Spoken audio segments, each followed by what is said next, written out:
If a bizarre or childish idea turns into a marketable product that sells by the boatload and makes someone rich, is it actually stupid? And of course, the answer is a resounding no. That said, at first glance, some of the schemes and inventions in this video might seem misguided and downright silly, but without exception, they made someone much wealthier than it had been otherwise. Interested? Good, because we're about to take a closer look at 5 stupid inventions that made people millions.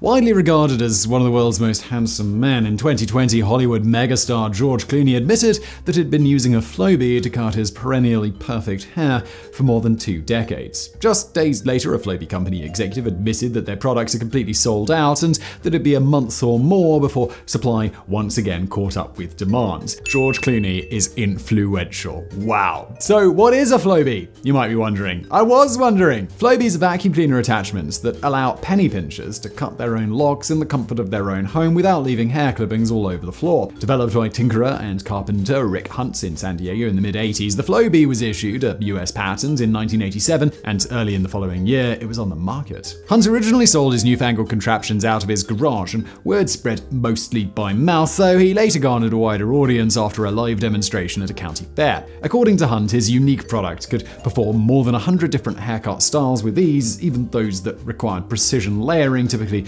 only available at barbershops and salons. To achieve these impressive results, users could fit a number of different spaces to the Flowbee's cutting head. Then, when moved over the scalp, the underlying hair was pulled up by suction from the vacuum and cut to just the right length, after which the clipped bits were sucked away, leaving a surprisingly pristine workspace. Hunt even claimed and demonstrated that Flowbees were appropriate for use on long-haired dog and cat breeds, and units came with pet attachments and were available in dedicated pet groomer variants as well. Though relatively slow at first, sales increased rapidly over the following years, and Hunt took to the late-night television infomercial circuit with great success, and little more than a decade later, he'd sold 2 million units. Though some Flowbees ended up as gag gifts, gathering dust in linen closets and basements all over the country, others proved their worth in remarkable fashion. Most notably, one was used by astronauts orbiting the Earth, and since the Flowbee sucked up the loose hairs that would have otherwise floated around in the gravity-free cabin, it was a big hit with the crew. Flowbee sought multiple upgrades, including 3 cutting-head design changes, but there were a few bumps in the road. One came during a live infomercial in 2012 when a Flowbee was given poor reviews by the hosts, one of which claimed that the problem seems to be that the Flowbee doesn't actually cut hair, which is kind of a problem when it comes to hair clippers. Nevertheless, Flowbees are still sold through the Factory Direct website and from various internet retailers,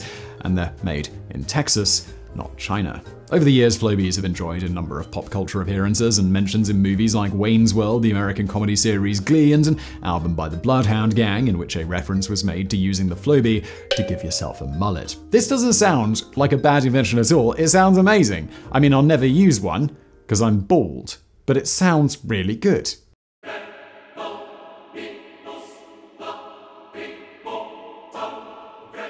Now this, though, this is dumb. Like many wacky ideas, Gary Dahl's revolutionary business concept for a pet rock had its origins in a bar. Because of course it did. Apparently alcohol can act as a stimulant for budding entrepreneurs, but unlike stupid ideas that don't earn a dime, Dahl's netted him millions of dollars. While listening to his friends gripe about the rigors and hassles of owning traditional pets like cats, dogs, lizards, and birds, interesting friends, he came up with a revolutionary idea. A pet rock. Of course, rocks aren't really animals at all, and therein lies the brilliance of Dahl's scheme. I mean, think about it. Rocks don't shed, bark, or meow at night, defecate on the neighbor's lawn or in a stinky litter box, and, well, they're never disobedient. In addition, they don't bite, procreate, eat pricey food, and they never need to be walked or taken to expensive veterinarians. Yes, but they also don't do anything else. But perhaps most importantly, they never die, which means children never have to experience the trauma of losing a beloved pet. In other words, in many respects, rocks are the world's most perfect companions. Dahl's bathroom buddies may not have taken his idea seriously, but unbeknownst to them, in his spare time, he set about turning his vision into a reality, and by 1975 his product was ready to make its debut. Dahl had already sourced attractive, smooth, multicolored stones from a beach in Mexico where they were a dime a dozen, literally because he purportedly only paid about 1 cent for each. In fact, the product's biggest expense was marketing, packaging, and printing the instruction manual, which is a surprise to nobody. When ordered, each pet rock was shipped in a cardboard container similar to the ones in which live animals were transported, complete with slits and breathing holes which added a much-needed air of legitimacy. Pet rocks came with a 32-page instruction manual, which was perhaps overkill for an inanimate object that required no care whatsoever, but again, by throwing traditional thinking out of the window, Dahl succeeded in making the experience as real as possible. Titled The Care and Training of Your Pet Rock, the manual ensured that each pet rock would provide years of enjoyment, and to that end, they were chock full of helpful tips and commands, nearly all of which required help from the trainer. All told, the pet rock fad lasted about 6 months, and after a flurry of purchases in the Christmas season of 1975, sales tanked, but not before Dahl had sold more than 1 million pet rocks for about $4 each, making him a millionaire almost overnight. Dahl continued to work in advertising and opened a bar in Los Gatos, California, but shunned the public spotlight because he was bombarded with negative attention from disgruntled customers and other wackos, as he called them. By mid-1976, sales had dropped off dramatically and pet rocks were discontinued altogether. However, they're once again available from online retailers, but although the packaging and product descriptions claim they're originals, many reviewers just say they're cheap imitations of a rock.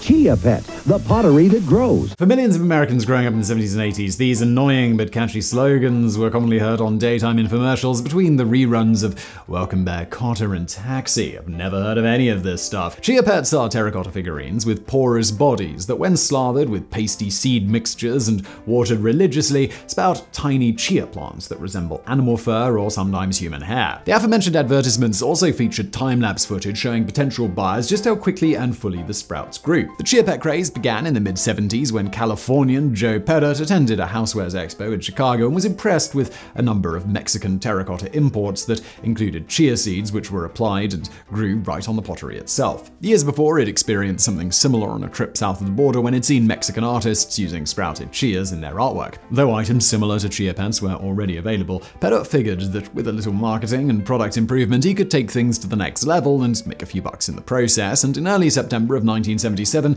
he filed a trademark registration with the U.S. Patent Office. Marketed by Pettit's company, Joseph Enterprises, in San Francisco, orders didn't exactly flood in early on, but there were signs that things were improving, and by the early 80s, they were all the rage. Chia Pets were originally available in limited options, the first of which was a ram.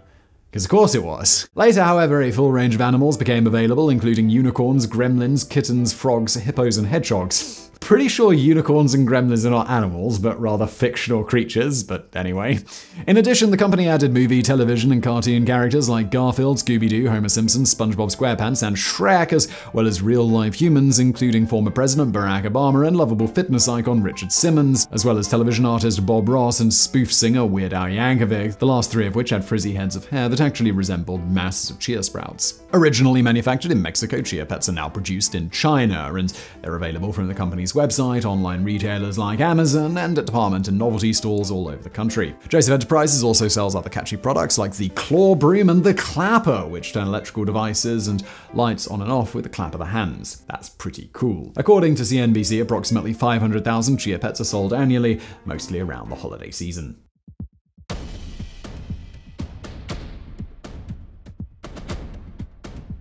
Oh, I remember this one. This was back in the day.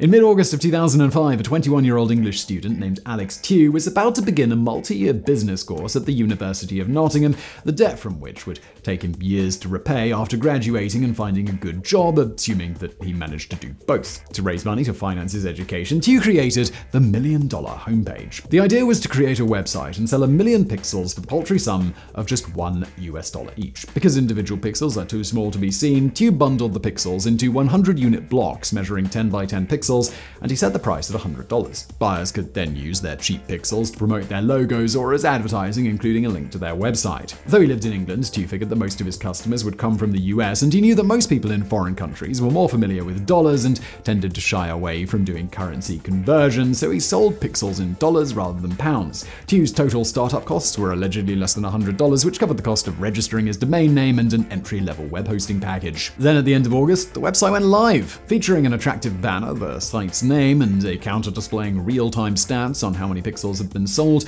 One of Tew's selling points was a promise that it'd keep the site open for at least 5 years, or until late August of 2010.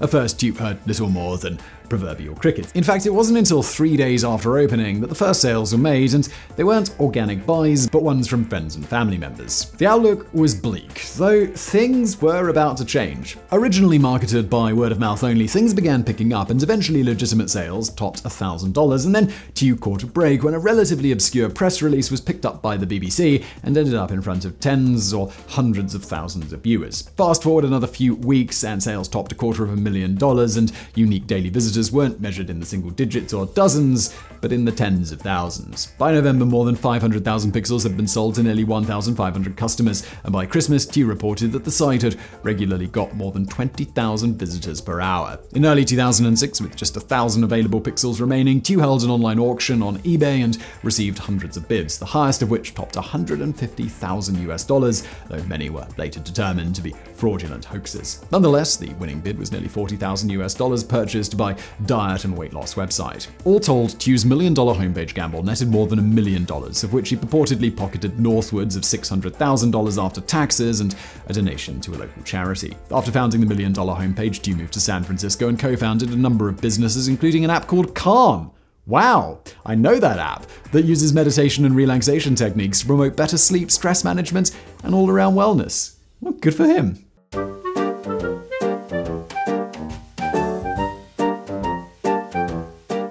Since the dawn of time, mankind, mostly men, have delighted in flatulence-related humor, or more crudely put, fart jokes and pranks. These days, air-filled rubber bladders that produce raucous effusions are collectively referred to as Whoopee Cushions, but over the years they've been called everything from raspberry and poo-poo cushions to joy buzzers and windy blasters. Oh my god, people are creative when it comes to flatulence. But whatever you choose to call them, Whoopee Cushions aren't modern inventions. In fact, they've been around for millennia. Similar laugh-inducing props were used at least as far back as the 3rd century AD, when Rome's mischievous teenage emperor Marcus Aurelius Antonius used them at official functions and dinner parties to humiliate everyone from servants and family members to pompous politicians. The resulting sounds, awkward moments, and red faces delighted audiences of all stripes, but it wouldn't be until the 1920s that the modern rubber version became available commercially, thanks to the Gem Rubber Company of Toronto, Ontario, Canada. At the time, Gem employees were tinkering with new concepts to add to the company's lineup of gag products, but owner Samuel Sorensen Adams apparently thought the idea was a bit too vulgar and would therefore never sell. However, the idea was sold to another company which developed and marketed it with moderate success, after which Gem made their own version, which they dubbed the Raspberry Cushion. During research and development, test subjects were asked to rate various sounds from different prototypes, and a few universal truths emerged. First, that longer sounds were funnier than shorter ones, and second, that both deep and high-pitched sounds were more appealing than those that fell in the middle. This is so specific. Armed with this groundbreaking information, Gem began selling their product in the early 1930s, and each of their Raspberry Cushions was adorned with an image of a happy-go-lucky boy carrying a rifle and wearing a Scottish kilt, cowboy boots, and spurs. Because apparently, why not? Though the imagery is suspect and at least a little disturbing, Gem's cushions were big moneymakers. Early prank air bladders were poorly made and often split when sat on repeatedly, especially by rotund folk. Now they're manufactured by numerous companies and come in a number of colors, sizes, and models, including manual and self-inflating varieties. Though total sales numbers are unknown, it's likely that millions have been sold over the years, and they're still available everywhere, from online retailers like Alibaba and Amazon to brick-and-mortar stores like Walmart. And just for fun, before signing off today, a few Whoopee Cushion factoids. Research suggests that Europeans tend to find them funnier than Americans. Really? The older you get, the less funny Whoopee Cushions are. True. And perhaps most surprisingly, women and girls find Whoopee Cushion sounds even funnier than men and boys. Is that a fact? Is that true? I would be surprised. I thought men would find it funnier. Anyway, this has been an episode of Side Projects. Bit of a random one. I do hope you liked it. If you did, smash that like button. If you didn't, smash that dislike button. Thank you for watching.